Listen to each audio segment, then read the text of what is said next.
Welcome to Bicycle Retail Radio, the bicycle industry podcast that brings retailers, vendors, advocates, and thought leaders to the mic for honest discussions about the latest issues facing retailers while taking an in-depth look at the person within the profession.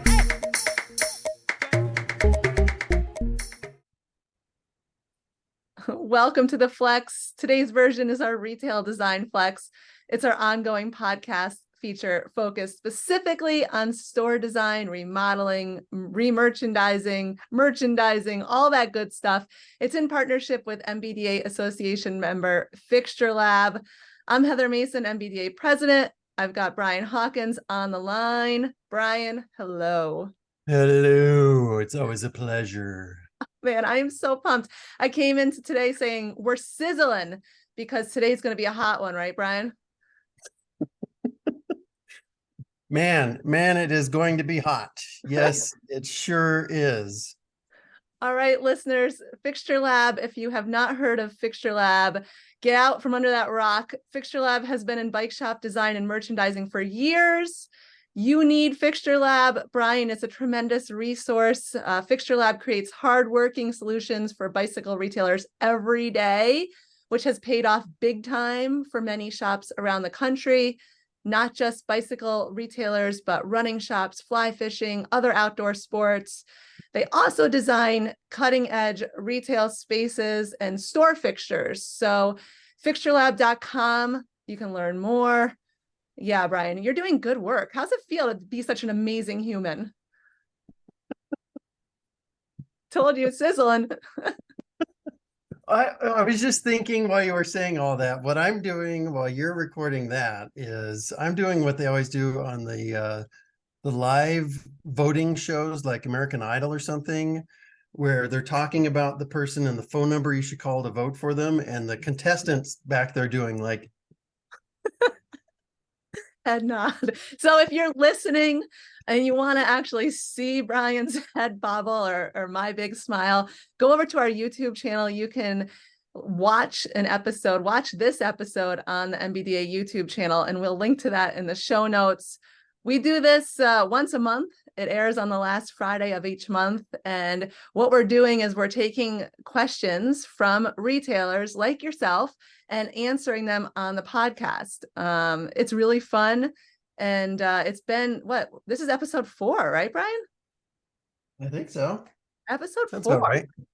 So it feels like we've recorded hundreds, but I think it's only 4. So if you'd like your question answered, you can write to us and we will, if it's a great question, go ahead and dive into it on the podcast. Brian, what topics can people write to us about? Your topics could be like, what even is color temperature on lighting, right? Why can't I use my bathroom as a dressing room? Or my service guys like the worst possible music, what can I do?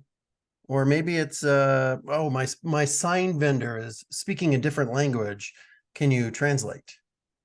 Those kind of things. Great examples of questions. I love it. So listeners, you can submit any of your questions with photos. We love photos. And videos. And videos. Videos are great too. Yeah. To send them to design@nbda.com. And like I said, if they're awesome questions with great videos and great photos, Brian and I will dive into them during our podcast here. All right, let's dive in. Brian, we are going to go big today. 8 different topics, I think. What are we going to talk about? Well, it's 8 different topics, but a lot of them kind of, they're like tangential. Isn't that's a word, isn't it? They almost overlap. They're very close to each other. So here's topics that we're going to discuss today. If you don't hear something here and you don't want to listen to this one, listen to our other podcast because we're covering different topics all the time. The topics today are going to include painting a drop ceiling, picking a font for your store or not, using your logo in the store, putting prices on products, slatwall hooks, putting products on hooks, and empty space in your displays. Ooh. Spicy, sizzling, it's hot.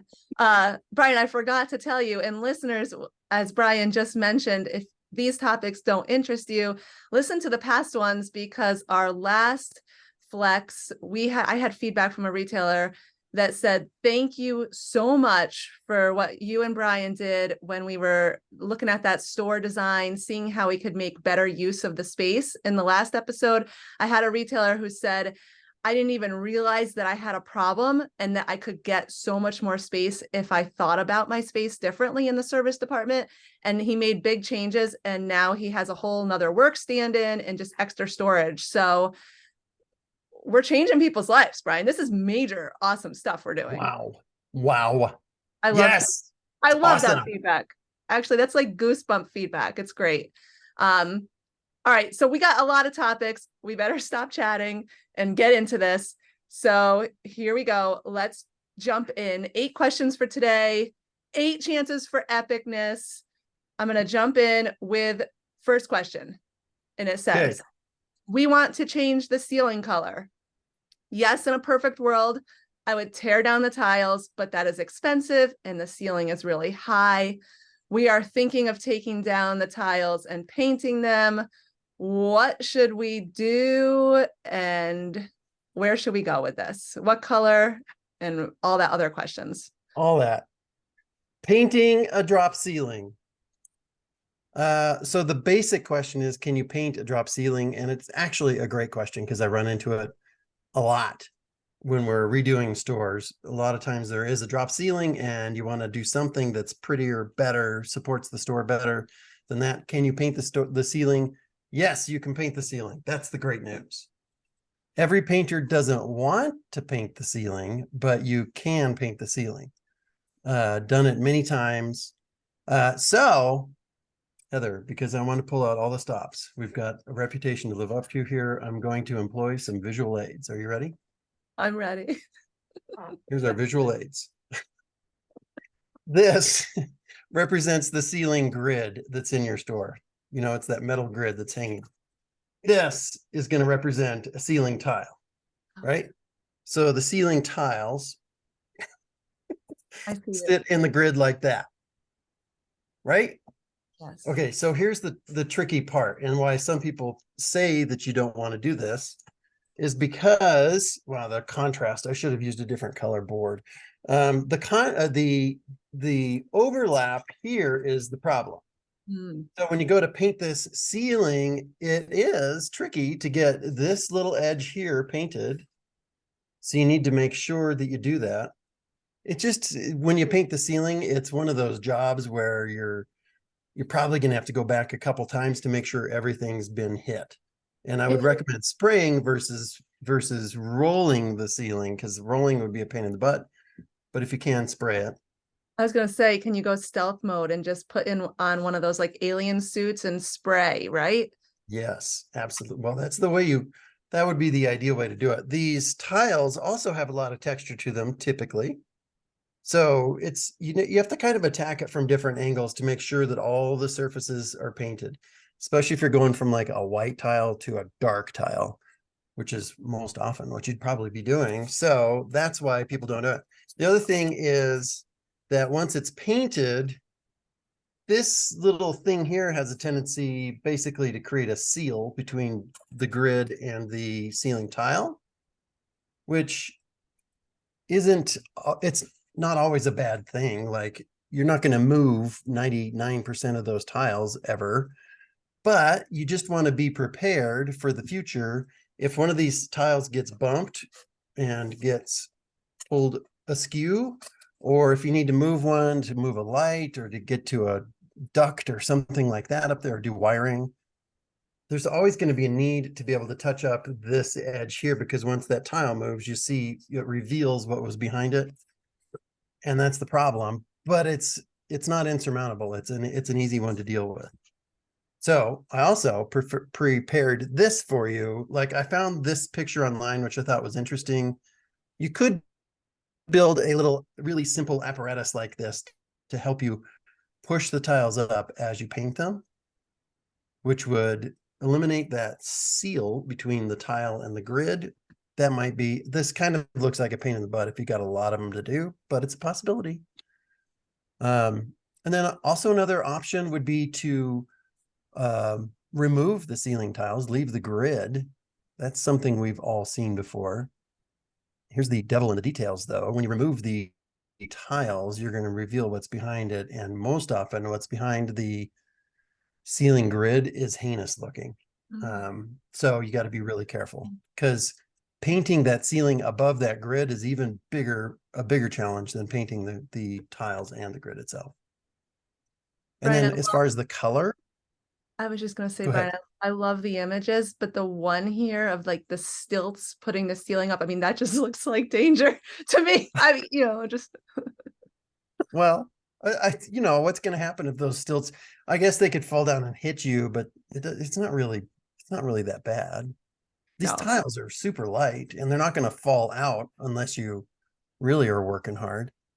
Okay, so the color of the ceiling, I never recommend black. That's what everybody says. They say, do you want me to paint the ceiling black? And I'm like, no, I don't ever want to paint a ceiling black, because I feel like that's too dark, too Halloween-like. So I always pick, not always, depends on the store, but most often I pick a dark gray, you know, like a medium to a dark gray. And that's what this ceiling down here is, even though it might look kind of black because of the contrast in the photo.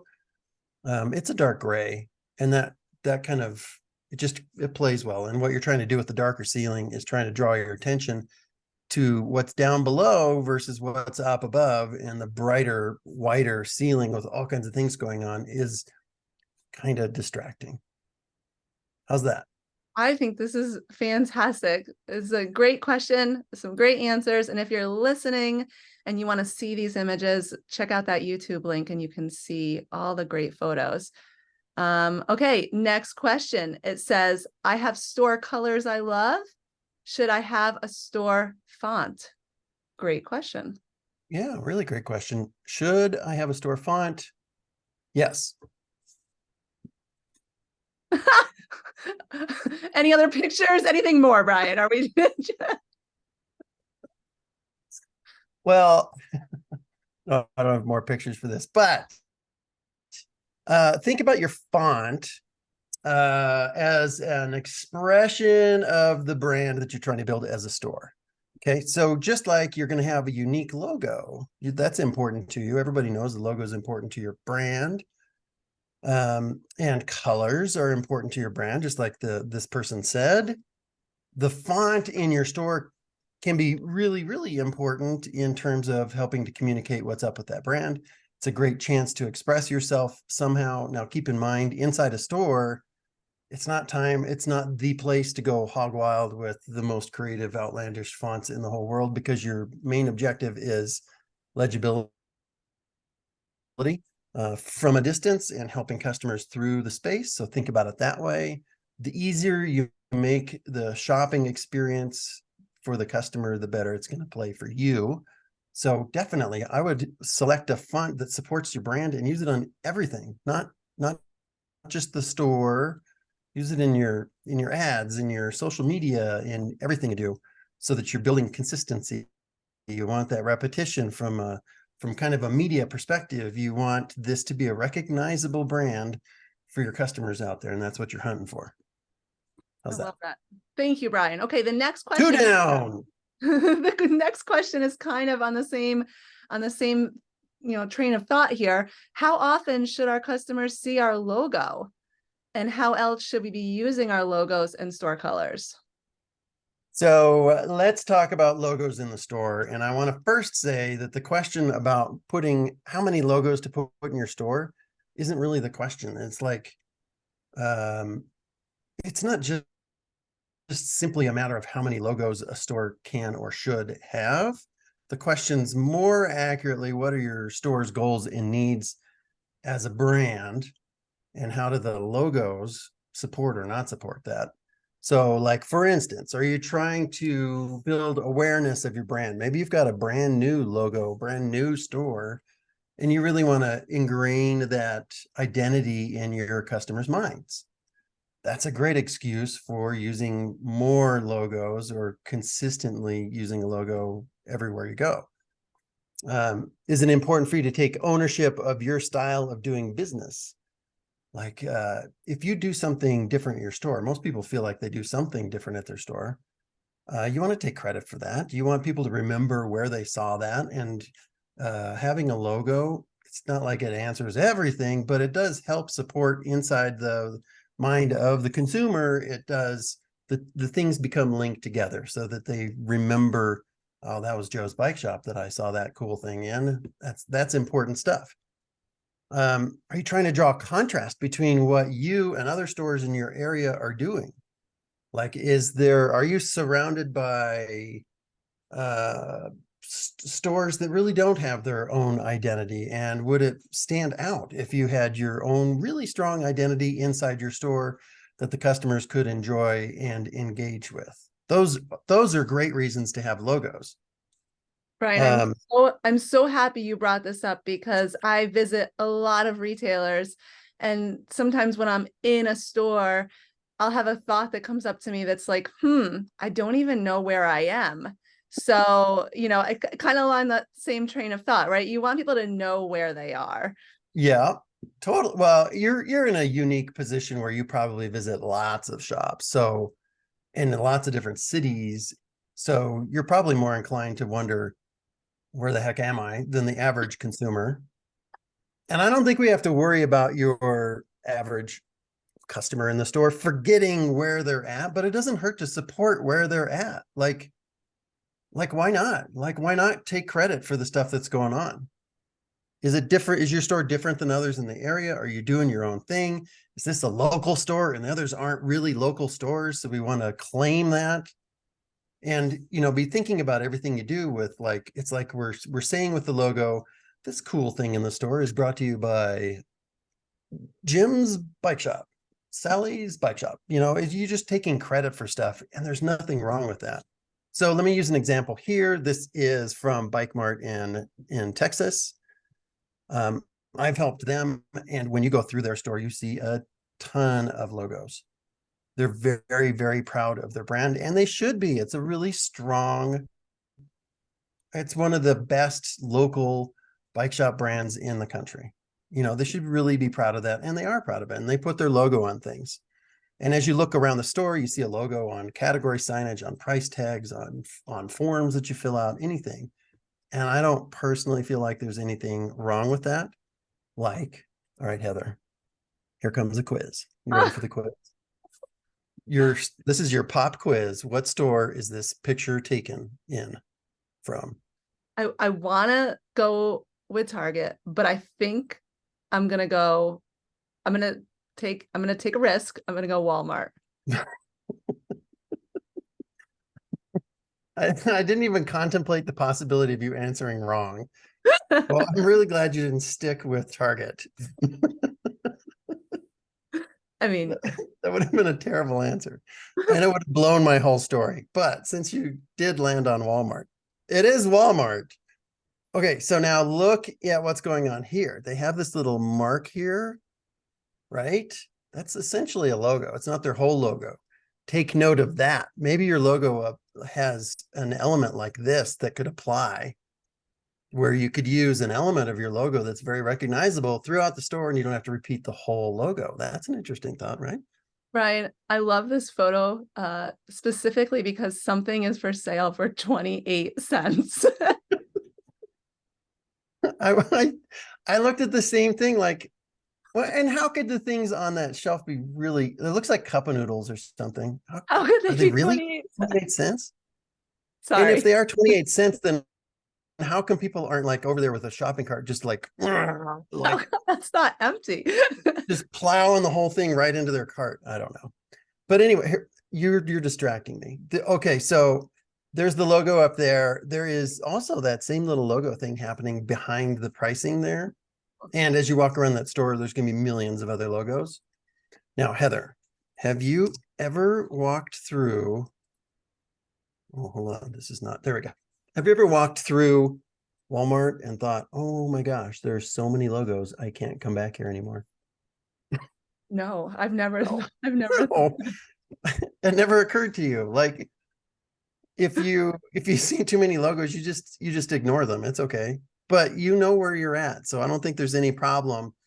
Like like a store putting logos on price tags and things like that, it's not a bad thing. I think it's all just good support for the brand. What store is this, Heather? I know this one because it's the only place I go for all my home mechanical needs. So this is Home Depot. Nice. Well done. Thank you very much. I wanted to bring this up when talking about logos and building that relationship with your customer in the store, that it doesn't have to be a logo that we're talking about. It could be that you achieve what you're looking for with color, or could be a font like we just talked about. It could be a combination of fonts and colors and graphics that are very consistently done everywhere throughout the store, so it becomes recognizable to your brand. Right. And I had no idea you were going to do this pop quiz, but now that you're saying this about color, Home Depot is the orange one and Lowe's is the blue one. And that's how I know my home goods stores, right? Right? It's because they are painfully consistent. Mm. And this isn't, these signs aren't interesting to their employees. They're doing this for the customers. Like, the customers need to know when they're walking through those aisles that this is the store that they're in. That's a good thing to support with them. And the color and the design of those things can definitely help. All right, last one. What store is this one? Oh, You can do it. I can do it. Brian, I wish you would have given me some heads up that we were going to have this pop. Well, the drama wouldn't be there if I gave you the heads up. And our listeners, you can take this too, actually. Every person watching this, if you're watching, it's like, come on, Heather, come on. It's Whole Foods. It's Whole Foods. Brian, it's Whole Foods. Okay, so last point on this, because we're going to keep on moving. They're definitely in this store, they're using color to their advantage. They're using fonts. You don't see a Whole Foods logo, but they are communicating with what they're saying up here, what the store's about. And that's accomplishing those brand goals that we talked about the first slide of this little question here. What you say in the store with the signs and your logos and the fonts and the colors are all working together, hopefully harmoniously, to communicate what your brand is all about. I love this. Thank you, Brian. Excellent. I'm ready for the next question, ma'am. Okay. All right, let's roll on. This one, we're going to switch theme a little bit. The question is our industry to the point where we can rely on UPC data and not have to put a price on every single product? The price changes over the past couple of years really impacted a lot of retailers. I empathize 1,000,000% with how much of a pain pricing things out is, for sure. But I still feel like the answer is no. We're not at that point yet. And in fact, I had an email conversation with Dan Mann, who many people listening to this will know. I've respected what he's done for millions of years, and we work together a lot. And I just asked him what he would say to this, and he completely agreed with what I was thinking. We're not at that point yet, and it's because hiding the price by not putting it on the product invites a little negotiation and discounting. It doesn't mean that's always going to happen, but it invites a little bit of that. Hiding the price invites a little tiny bit of distrust, like could make the customer wonder, am I getting the same price as someone else, or does dude over there get a bro deal and I don't get a bro deal? Like, since I never saw the price, I don't know what he paid. I don't know, what I should pay, that kind of thing. Putting the price on the product keeps the employees and the customers honest and on the same page. The cleaner that relationship is, that transaction is, the better we're able to protect our very slim margins in the business these days. That just gives us the best chance of protecting those. And the biggest thing is that putting the price on the product is the easiest, most trust-inspiring thing to do for the customer. So let's do it. Like, I understand that putting the prices on things is a pain in the butt, but it's what's best for the customer, and that's our highest priority in that store. So that's That's my opinion on what we do there. All right. All right. This is great feedback. I didn't think about all these different ways that we should look at it. So I appreciate that. Well, that's why you have me. We had another question along the same lines then. Instead of going through and changing every single price tag on every single lock, let's say we have our locks on some slat wall. Is there a good option to maybe like a hook or some kind of fixture that we could just put near the locks instead of changing the price on every single item? Yes. Okay. It's really a short answer. That's how we're going to get eight questions answered, is because we have some short answers. If you just look for scanner hooks, you're going to find these things. And they come in slat wall or grid wall or pegboard or whatever configuration. We also make those. We don't typically sell them. It's not the most common style of hook that we make because they're a little bit more expensive, and not everybody knows about or likes those. But if you just search for scanner hooks, you're going to find them all over the place. And they, of course, have this little thing that you've seen a million times in the stores where it just has the price tag holder or a information holder out front, and then the peg or the hook behind it to slide your product onto. So you could, to that last question, you could put the price out here on that hook and maybe not put the price on the individual products behind it. That could save you some time. And for our friends who are listening and not watching, Brian is showing a slide with some scanner hooks from Uline. Everyone, I think, is familiar with Uline. But if you're listening and not watching and you want to see this, then you want to watch later on YouTube. Thanks, Brian. This is excellent. All right, let's go to question 6. All right, question 6. Here we go. When merchandising products, is it more important to have more hooks with more product or longer hooks? So like lots of hooks or just longer hooks and not as many hooks? You know what I'm saying? You know the question? You get it? I think I totally get what they're asking for in this question. And the answer is it's not always going to be exactly the same answer, but here's some things to think about. I would lean towards more hooks versus longer hooks in the average display. Because longer hooks, the longer that hook is, the more it invites mismatched product, like think socks or gloves. What you really want to do, the best merchandising, is to put identical product on a hook.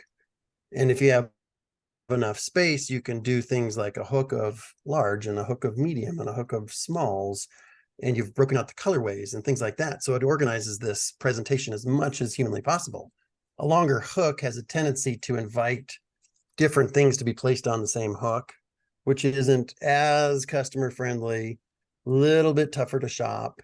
So, it's not the end of the world, but I would lean towards more shorter hooks. And when I say short hooks, the most common one is 8 inches long. That's what we sell 99% of the time. I'm not talking a 2-inch hook. That, in most cases, a little tiny hook like that is going too far. What you want to do is you want the shorter hooks or the hooks in general to present a filled presentation that's aesthetically pleasing. And typically I feel like the shorter hooks do that. There's exceptions though. Like if your product is a really high turn product and those hooks are depleted all the time, that's a reason to put a longer hook there, because it's worse to have empty hooks than it is to have a long hook with a lot of product on it. So that's one exception. If the product is deep or thick, that's another reason for a long hook, obviously. And on that, I've got a special surprise for you. Look at that. It's the Irv Loop Hook. This is a hook that we make that we just came out with recently, and it's addressing this exact need because this hook is about 12 inches long, and you can see the loop nature of it. It's got 2 pieces of steel there, so it's really, really strong. So when you're merchandising things like mountain bike tires, this is a really good hook, and it's named after one of our favorite store owners. I love this. I mean, hooks are I just am thinking about the bins of hooks with different colors, different depths, different lengths. Like, oh my God, merchandising. That's a really important thing too, is don't try to prevent yourself from going crazy with too many options for yourself, because you're going to hate yourself later when you've got a box of 2-inch hooks and a box of 4-inch hooks and a box of 6-inch hooks and a box of 8-inch hooks, because they're always going to get messed up. And then you're going to end up digging through the box to find the last 8-inch hook in all of those others. So it usually works better to have a few options that are very standardized so that everything's really consistent throughout the store. Yeah, I highly am on board with what you're saying there. All right, Brian, we have 2 questions left and they're pretty closely related. So I think it's, let's say, a 2-part question, if you would. Part 1, right. The question is, should I fill empty space with more of the same product, or should I keep space open, meaning car racks, maybe like a car rack in a box next to the rack on display, open space, or fill it up? Well, if the additional product can be merchandised nicely, like on hooks or shelves, and create a pleasingly full display, that's the key, then I would say go for it. Like, put more product out on the floor. If you have the product and you can create a great looking display and it will stay organized, or has the potential of staying organized, then go for it. But if the additional product that you're thinking about throwing out on the floor is in boxes, or it's loose and it's not going to work towards that pleasingly full display, like organized and pretty and that kind of thing, then I would avoid it. Boxes of product like shoes, helmets, racks, trainers, that kind of stuff, they tend to land on the floor no matter what. So that's one thing, is we could decide that we're not going to put those on the floor and you'll still see them on the floor because stuff happens. But they also tend to get messy. Stacks of boxes like car racks tend to get messy and start to crowd out other important products, because it's handier to leave that product out on the floor than it is to put it in the back room. So keep these things in mind. Sometimes negative space is the most positive thing you can do in the store.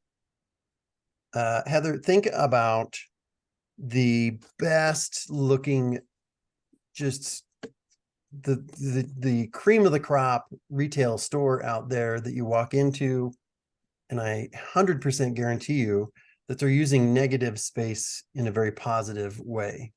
They're surrounding the premier product with room so that your eyes have a place to land and your brain can kind of soak up that really cool product.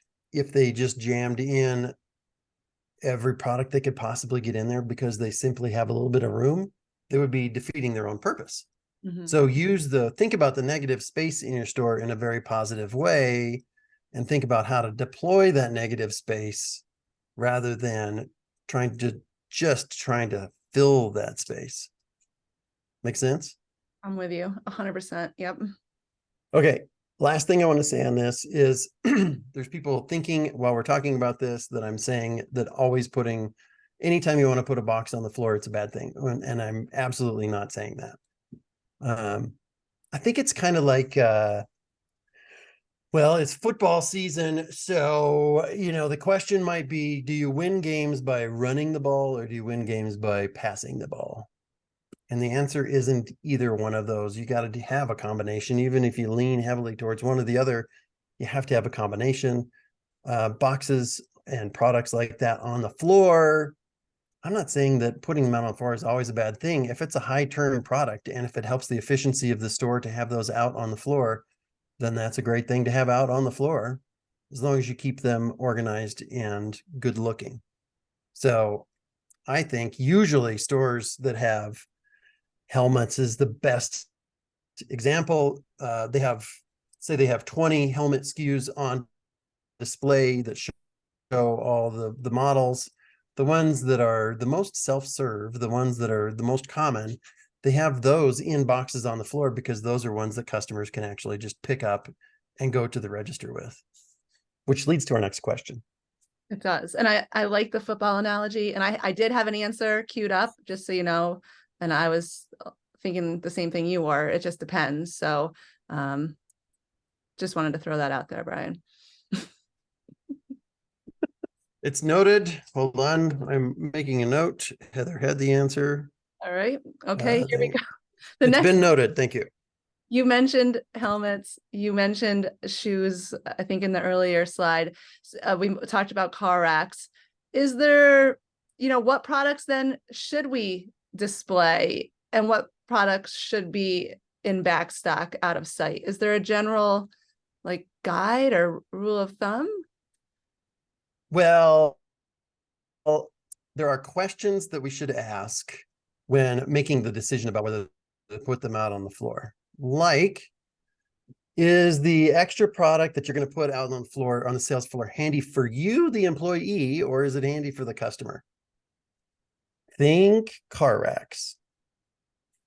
Car racks are heavy and a pain in the butt to move around, and customers always need help with them. So is it handy for the employee to have that out on the floor, or is it handy for the customer? It's most likely the employee at that time. And we're prioritizing the customer's experience. So that might be a reason why that product goes in back, so that the customer can ask you for that and the employee can help them. Next thing to think about is, can the product really be self-shopped by the customer? It doesn't make sense to put stacks of product in boxes out on the floor a lot of the time if the customer can't really help themselves, like the car rack again. Most often I see a car rack being too detailed of a decision for the customer just to walk in, grab a box and have the right thing and walk out. So that is another reason why you might not want to put those out on the floor. You might want to do a representation of the product that you have in the back, maybe even engaging a digital display, Heather, that shows the options that you have in the store. And then go get that when the customer wants that. And then ask yourself, just like we just talked about, am I filling the space just to fill the space with product, or does it really benefit the look or the function of the store? And I fully admit that sometimes it does. Putting boxes out on the floor benefits the function of the store, because if your shoe closet, whatever that looks like, is a mile away from the shoes because of stuff, sometimes that's unavoidable. If it's a mile away and it's going to cause your employees to spend the whole day running back and forth to just grab shoe boxes, then that's a great reason to be efficient and to bring some of those boxes out to the floor in a clean, organized fashion. I love these things that we should ask ourselves. And I'm picking up on something you said, and it was digital display. So it made me think that perhaps that could be a really good topic for our next Design Flex. What do you think? Oh, yeah. Yes, because it's tipped. It used to be that everybody wanted a printed, like a service menu, let's say, in their store. It was always printed because they didn't want to deal with the complexity of putting a screen up and figuring out how to do that kind of thing, or doing digital signage or videos in the store. It was intimidating, but nowadays there's such great tools for that. So I feel like that would be an amazing topic to dig into. And since there are so many solutions out there, maybe we help get to the bottom of ones that, that people are liking, loving, and using a lot. Yeah, as you mentioned, I do visit a lot of retail stores, and as I'm taking these tours, I'm seeing digital TV menu boards, I'm seeing digital kiosks, I'm seeing areas set up where customers can learn about the bike before they go on a test ride and watch a small video, test ride waivers that people fill out on digital kiosks. There's a lot happening. So maybe just maybe, Brian, what do you think? We give our listeners a little homework and we ask them to send us examples of what they're doing now. What do you think? Yes. Okay. I think Heather and I would like to ask that you guys, if you have a system that you love, or I suppose if you have a system that you don't like, send us what you're using, like email us and let us know what you're using. And I want to look at the options. I don't want to assume that what I know about what's available out there is the best solution. I want to hear from everybody out there. I'm dying to know what people are liking the most and why. And then we'll come back and present, our look into what people are using and liking and the available options out there. I think it'll be really, really helpful. I love it. So listeners, people who are viewing, this is a pretty easy request. Snap a photo with your smartphone, send it to design@nbda.com. You can even take a video of what you're using in store that's digital, that's maybe improving your customer experience, or maybe you think is improving, but you're not quite sure. We will compile all the submissions and we will report back, and we can protect your identity. We have the retailer protection program, so don't worry about us sharing who it is if you don't want us to. Right, Brian? We got to respect that. Absolutely. But yeah, the more input we get, the better. Because like I said, there's so many options out there and we need to try to get to the bottom of that. And the next podcast can really be a shortcut for people who are looking for options for this kind of thing in their store. So this will be super valuable. So send us what you're using. But Brian, can we also ask for questions? Like, what if someone wants to know, what TV should I buy? Oh, heck yeah. Yeah. Everything's connected at that point because, should I buy a smart TV or a dumb TV? Can you even buy a dumb TV anymore? I don't know. The digital signage options that are out there and what people are successfully using, the handheld digital media options that people are using and liking, how that integrates with your POS system, like all these things are important. It's a big topic. Really looking forward to the input from people out there. And maybe we send out a survey or a poll or something to get the temperature on how people are feeling about the digital signage or the digital content options within their stores these days in bike shops. Other industries are much different than the bike shop environment. So this is really valuable information for us. Yeah. So we're not only going to report back and give solid tips and solid advice, we're also going to get a sense of what's out there, and that'll help us make sure that we're providing education and content to our listeners that improves your digital experience and signage in store. Because well said. we're on a mission. We're sizzling, right, Brian? Today is hot. Sizzling. Okay. Is that it, Brian? Are we done today? I think that's it. I think we made it through our 8 questions. All right. So if you're listening, don't forget, when you're done driving, get to where you're going, finish your run, finish your bike ride, head over to the NBDA YouTube channel, and you can see a version of today's episode with all the images. Take the little quiz along with me to see how I failed miserably on the Whole Foods one. Sorry about that, Brian. Hopefully this episode has really got our listeners thinking, and you can make some changes in your store. Brian, what's happening? Brian's taking a bike ride right now. You kept me too long. I'm going to go for a bike ride now. So. All right. Thanks for listening. We'll see you next time. Send over the content, the questions to us at design@nbda.com. Brian, thanks for being awesome. See you later, man. Thank you. Thank you for listening to Bicycle Retail Radio. This podcast is designed specifically for the bicycle industry, dedicated to strengthening our retailers and cycling community. If it is your first episode, we urge you to take the time and listen to our past episodes.